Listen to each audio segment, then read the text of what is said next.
Today, I want to show you what a typical Chinese family dinner really looks like. Not a fancy restaurant, not a holiday feast. We will take you with us to buy the ingredients and cook them from scratch. Hi everyone, I'm Bella Wang and I live in Shanghai. Today I'm visiting my sister's home in another city, Hefei. Before dinner, we're heading to the local wet market, where most families buy fresh ingredients for daily cooking. In China, for short trips like this, the easiest way to get around is usually by electrical scooter. It's fast, cheap, and honestly much more convenient than driving, especially when you are going somewhere like the wet market, where parking is always a headache. You can park almost anywhere, and almost every family has one in China. Many people use it to commute to work, pick up their kids from school, or just run quick errands around the neighborhood. Unlike in many countries where people buy groceries once a week, many Chinese families still prefer buying fresh ingredients on the same day. Some people say if you want to understand a place in China, don't go to the tourist spots. Go to the local wet market. That is where real life happens. Our first stop is a tofu store. Here in China, tofu is one of the most common ingredients for family dinners. Almost every wet market has small stores like this. And they don't just sell regular tofu. There are different kinds. Soft tofu for soup, firm tofu for stir fry, dried tofu, fried tofu, tofu skin. Every dish needs a different type. You can see many pork stores here. For many Chinese families, pork is probably the most common meat on the dinner table. Compared to beef or lamb, pork is cheaper, easier to cook, and works in almost every kind of home dish. Stir-fried, braised, steamed, in soup, or even mixed into dumplings. We usually don't buy large amounts at once. We just buy enough for 1 or 2 meals, because fresh meat always tastes better. There are many stores in the wet market, but my sister usually goes to the same ones every time. In China, many people have their own favorite vendors, not because the prices are very different, but because trust matters. When you buy food almost every day, you start to know which seller has fresher meat, better quality, and sometimes they even save the best cuts for regular customers. It's a small thing, but this kind of familiarity is a very normal part of daily life here.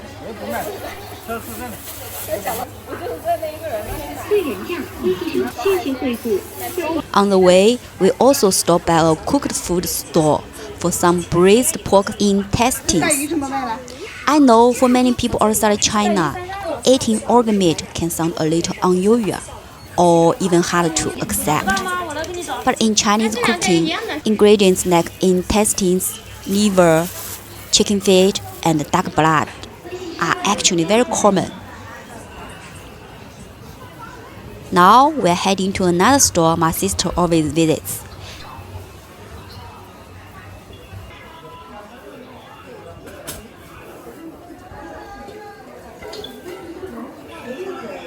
This one is run by a couple who mainly sells all kinds of fresh mushrooms. My sister likes to buy from them, not only because the mushrooms are always fresh, but also because she knows the family. That's something I always found special about local wet markets. You are not just buying food, you slowly get to know the people behind each store.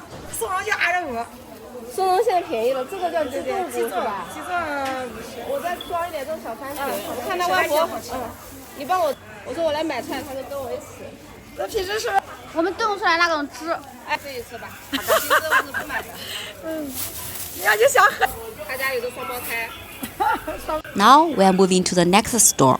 This wet market is actually much bigger than it looks from the outside. There are so many small paths, so many different sections, and every color seems to lead to another row of vegetables, meat, seafood, or spices. It feels a little chaotic at first. but somehow everyone here knows exactly where to go. People who come often already have their own routine.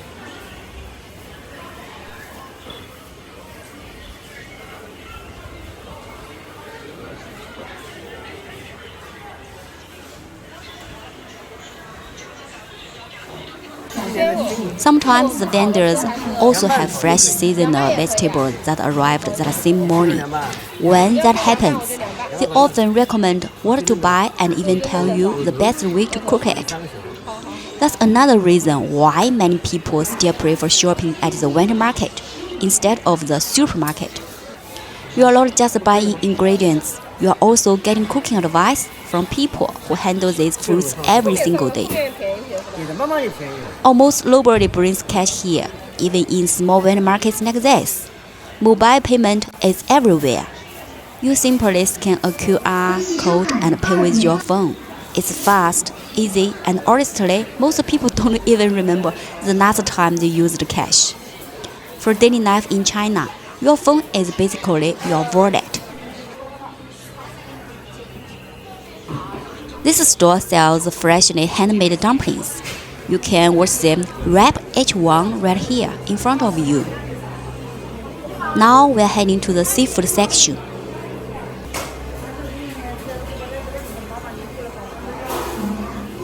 This is crayfish. During the hot months, eating crayfish becomes a social event. People eat crayfish at night with friends and the family, with a cold drink alongside. In many Chinese cities, summer doesn't really feel like summer until crayfish season begins.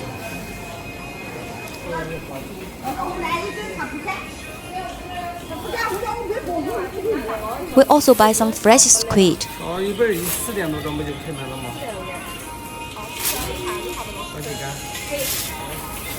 One thing I really like about wet markets in China is that the sellers usually help prepare everything for you.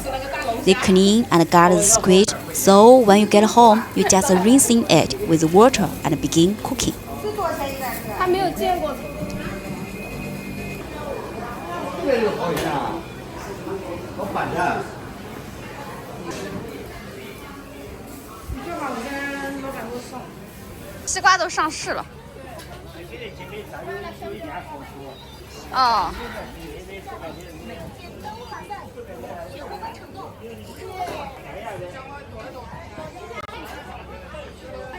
Near the entrance of the winter market, there are often small street vendors selling vegetables they picked themselves. Today, we buy some fresh bamboo shoots from a grandmother who is there with her grandson. She tells us she picked them herself early this morning. In many Chinese cities, things like this are still very common.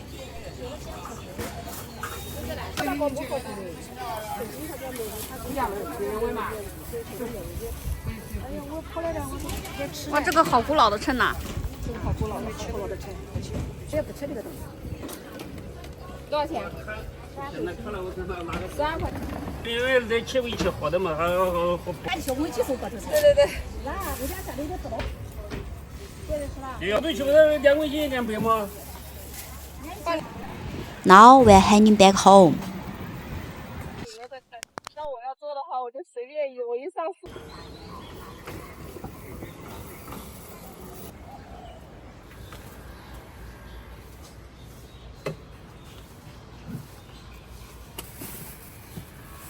When back home, the real work begins. A few years ago, when my sister's children were still very young, their grandmother was usually the one cooking for the whole family. Like in many Chinese families, grandparents often help take care of both the children and the kitchen. But now the kids are older, and my sister has slowly taken off the daily cooking. Before we get started, she checks how much we spent today. We bought quite a lot, enough food for about 2 days, and the total was around $30. The first thing we start with is lotus seed and white fungus soup. In many Chinese families, soup is an important part of dinner. Not always a heavy soup. It's more often light, sweet, and slowly cooked like this. lotus seeds, and white fungus are very common ingredients in Chinese home cooking, especially for sweet soups.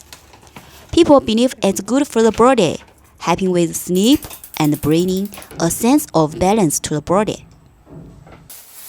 Next, we start preparing the bamboo shoots. The grandparents at the market told us she picked them herself early this morning, so they are very fresh. But fresh bamboo shoots are not something you can just throw straight into the pan. First, we peel off the outer layers. Then, we boil them in hot water to remove the natural bitterness. This is one of those small details in Chinese cooking that people rarely see. Many ingredients need extra preparing before they become part of dinner. At that, we quickly stir-fry them with salted pork.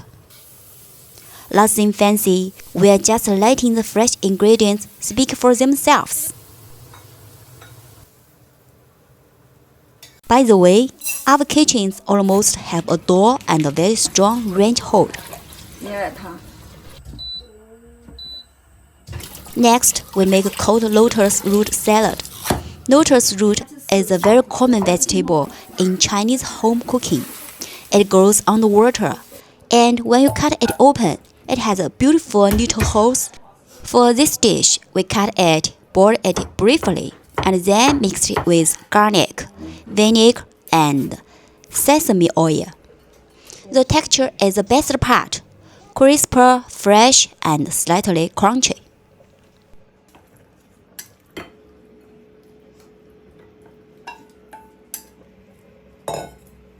Next is stir-fry squid. Squid is one of those ingredients that looks simple, but timing is everything. If you cook it too long, it becomes tough and chewy. Too short, and the flavor doesn't fully come out. So, this dish has to be fast. Very hot oil, quick sizzling, and just a few minutes of stir-frying. That's why Chinese home cooking often looks so busy in the kitchen. A lot of dishes are about speed, heat, and experience. Not everything follows an exact recipe.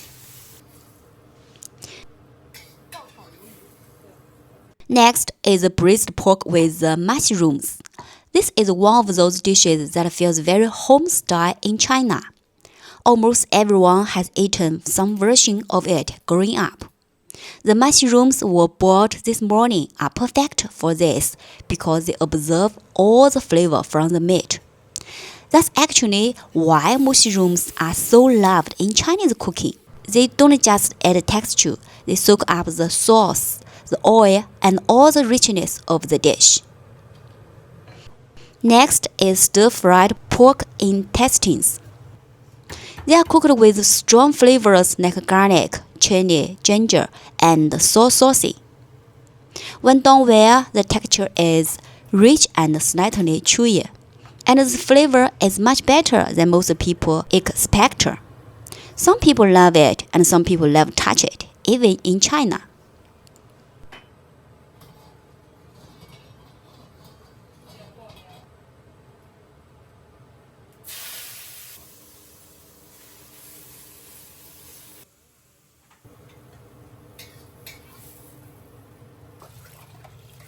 The last dish is tomato and scrambled eggs. This is probably one of the most classical home-cooked dishes in China. Almost everyone eats it while growing up, and for many people, it's the first dish they ever learned to cook. It's simple: tomatoes, eggs, oil, salt, and sometimes a bit of sugar. But somehow every household makes it a little differently, and everyone believes their own version is the best.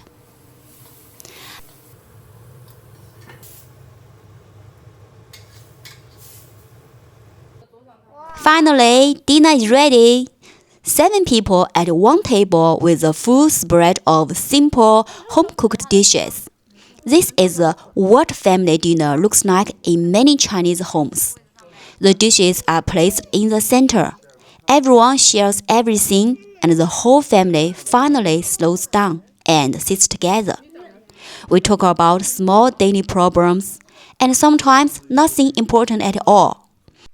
And honestly, I think this is what home really means. Thanks for watching, and I will see you in the next video.